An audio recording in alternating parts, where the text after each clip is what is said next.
Hello good morning. आज आप लोगों के लिए दिसंबर महीने के कुछ महत्वपूर्ण करंट अफेयर्स को लेकर आया हूँ। दिसंबर 2021 के, जी हाँ, देखते हैं। Time person of the year के रूप में जो है एलन मस्क को चुना गया। प्रधानमंत्री नरेंद्र मोदी ने 339 करोड़ रुपए की राशि से निर्मित काशी विश्वनाथ कॉरिडोर परियोजना का जो है पहले चरण का उद्घाटन किया। यूएई साढ़े चार दिन का कार्य घोषित करने वाला पहला देश बना। यूएई जो है वो साढ़े चार दिन का जो है वो कार्य सप्ताह घोषित करने वाला पहला देश बना। तो प्रधानमंत्री नरेंद्र मोदी 339 करोड़ रुपए की राशि से निर्मित काशी विश्वनाथ कॉरिडोर परियोजना के पहले चरण का उद्घाटन किया। Time person of the year 2021 किसको चुना गया? तो एलन मस्क को चुना गया। हम लोग आगे देखते हैं कि भारत को 2022-23 के लिए अंतर्राष्ट्रीय समुद्री संगठन के रूप में चुना गया। भारत को 2022-23 के लिए अंतर्राष्ट्रीय समुद्री संगठन परिषद के रूप में चुना गया। राष्ट्रीय ऊर्जा संरक्षण दिवस 14 दिसंबर को मनाया गया, जिसका थीम था आज़ादी का अमृत महोत्सव, ऊर्जा कुशल भारत। अगला है कि 40वां भारत अंतर्राष्ट्रीय व्यापार मेला का आयोजन दिल्ली के प्रगति मैदान में हुआ, जिसका उद्घाटन केंद्रीय वाणिज्य एवं उद्योग मंत्री पीयूष गोयल ने किया। हम एक बार फिर रिवीजन करेंगे, लेकिन पहले एक बार पूरा देख लेते हैं। हमर अपन बजट पोर्टल झारखंड सरकार द्वारा लाया गया। उद्देश्य था राज्य के आम नागरिक वर्ष 2022-23 के बजट के लिए अपने सुझाव साझा कर सकेंगे। राष्ट्रीय महिला आयोग ने महिला प्रतिनिधियों के लिए सी इज़ अ चेंज मेकर कार्यक्रम की शुरुआत की। इसका उद्देश्य प्रत्येक स्तर पर महिला राजनीतिक नेताओं के कौशल में सुधार करना है। हिमाचल प्रदेश की 100% आबादी 18+ को कोरोना वैक्सीन की दूसरी डोज देने वाला देश का पहला राज्य बना।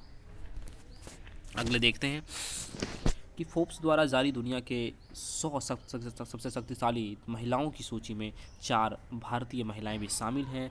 वित्त मंत्री निर्मला सीतारमण पुनः भारत की सबसे शक्तिशाली महिला बनी, और फॉर्चून इंडिया द्वारा जारी 2021 की भारत की सबसे शक्तिशाली महिलाओं की सूची में निर्मला सीतारमण पहले स्थान पर है। दिसंबर 2021 में तमिलनाडु के काजूवेली वेटलैंड को राज्य का 16वां पक्षी अभ्यारण्य घोषित किया गया। काजूवेली दक्षिण भारत की दूसरी सबसे बड़ी खारे पानी की झील है।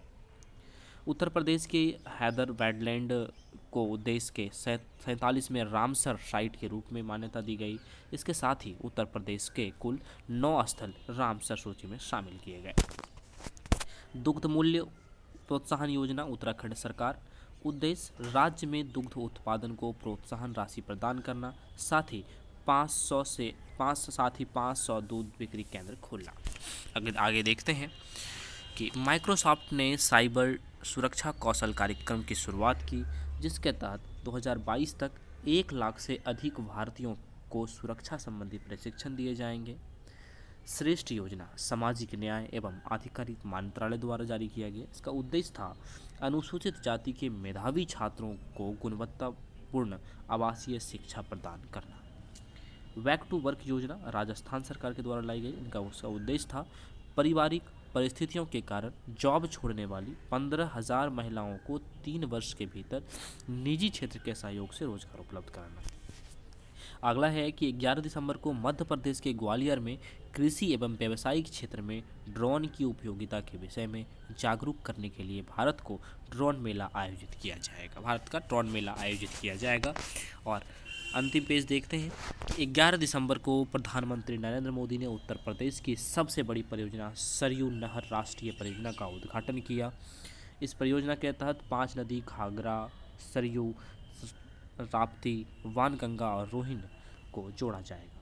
उत्तराखंड में यमुना नदी पर व्यासी जल विद्युत परियोजना का निर्माण किया गया, जिसकी क्षमता 120 मेगावाट है।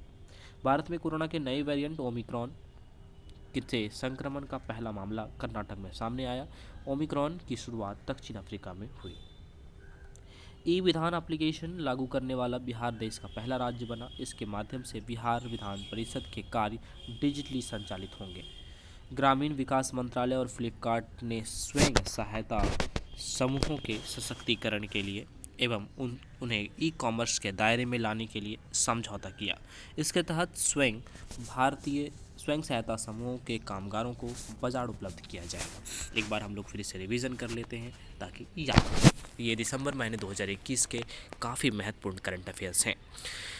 देखते हैं पहले पेज में, time person of the year 2021 के लिए रूप में किसे चुना गया था, तो एलन मस्क को चुना गया था। प्रधानमंत्री नरेंद्र मोदी ने 339 करोड़ रुपए की राशि से निर्मित काशी विश्वनाथ कॉरिडोर परियोजना के पहले चरण का उद्घाटन किया। यूएई अब 4.5 दिन का कार्य सप्ताह घोषित करने वाला पहला देश बना। भारत को 2022-23 के लिए अंतर्राष्ट्रीय समुद्री संगठन परिषद के रूप में चुना गया। राष्ट्रीय ऊर्जा संरक्षण दिवस 14 दिसंबर को मनाया गया, जिसका थीम आज़ादी का अमृत महोत्सव ऊर्जा कुशल भारत है। 40वां भारत अंतर्राष्ट्रीय व्यापार मेला IITF का आयोजन दिल्ली के प्रगति मैदान में किया गया, जिसका उद्घाटन केंद्रीय वाणिज्य एवं उद्योग मंत्री पीयूष गोयल ने किया। अगला देखते हैं, हमर अपन बजट पोर्टल झारखंड सरकार द्वारा जारी किया गया। इनका उद्देश्य था राज्य के आम नागरिक वर्ष 2022-23 के बजट के लिए अपने सुझाव साझा करेंगे। राष्ट्रीय महिला आयोग ने महिला प्रतिनिधियों के लिए सी इज अ चेंज मेकर कार्यक्रम की शुरुआत की। इसका उद्देश्य प्रत्येक स्तर पर महिला राजनीतिक नेताओं के कौशल में सुधार करना है। हिमाचल प्रदेश राज्य के 100% आबादी 18+ को कोरोना वैक्सीन की दूसरी डोज देने वाला पहला राज्य बना। अगला पेज देखते हैं कि फोर्ब्स द्वारा जारी दुनिया की 100+ सबसे शक्तिशाली महिलाओं की सूची में 4 भारतीय महिलाएं शामिल हैं। वित्त मंत्री निर्मला सीतारमण पूरा भारत की सबसे शक्तिशाली महिला बनी, 37वां स्थान है उनका। फॉर्चून इंडिया द्वारा जारी 2021 की भारत की सबसे शक्तिशाली महिलाओं की सूची में निर्मला सीतारमण पहले स्थान पर रहीं।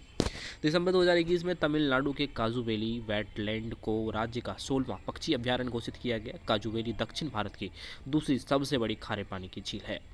उत्तर प्रदेश के हैदरपुर वेटलैंड को देश के 47वें रामसर साइट के रूप में मान्यता दी गई। इसके साथ ही उत्तर प्रदेश के कुल 9 स्थल रामसर सूची में शामिल हो गए। दुग्ध प्रोत्साहन योजना उत्तराखंड सरकार द्वारा जारी किया गया। इसका उद्देश्य था राज्य में दुग्ध उत्पादकों को प्रोत्साहन राशि प्रदान करना, साथ ही 500 दूध बिक्री केंद्र खोलना। आगे देखते हैं हम लोग कि माइक्रोसॉफ्ट ने साइबर सुरक्षा कौशल कार्यक्रम की शुरुआत की, जिसके तहत 2022 तक 1 लाख से अधिक भारतीयों की सुरक्षा संबंधी प्रशिक्षण दिया जाएगा। श्रेष्ठ योजना जो है सामाजिक न्याय एवं अधिकारिता मंत्रालय द्वारा जारी किया गया। इसका उद्देश्य है अनुसूचित जाति के मेधावी छात्रों को गुणवत्तापूर्ण आवासीय शिक्षा प्रदान करना। वैक टू वर्क योजना राजस्थान सरकार द्वारा जारी किया गया और इसका उद्देश्य पारिवारिक परिस्थितियों के कारण जॉब छोड़ने वाली 15,000 महिलाओं को 3 वर्ष के भीतर निजी क्षेत्र के सहयोग से रोजगार उपलब्ध कराना है।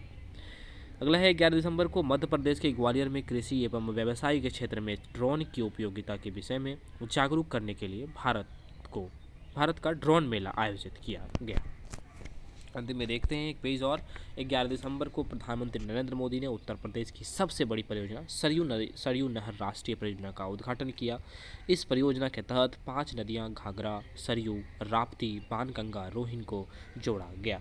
उत्तराखंड में यमुना नदी पर व्यासी जल विद्युत परियोजना का निर्माण किया गया, जिसकी क्षमता 120 मेगावाट है।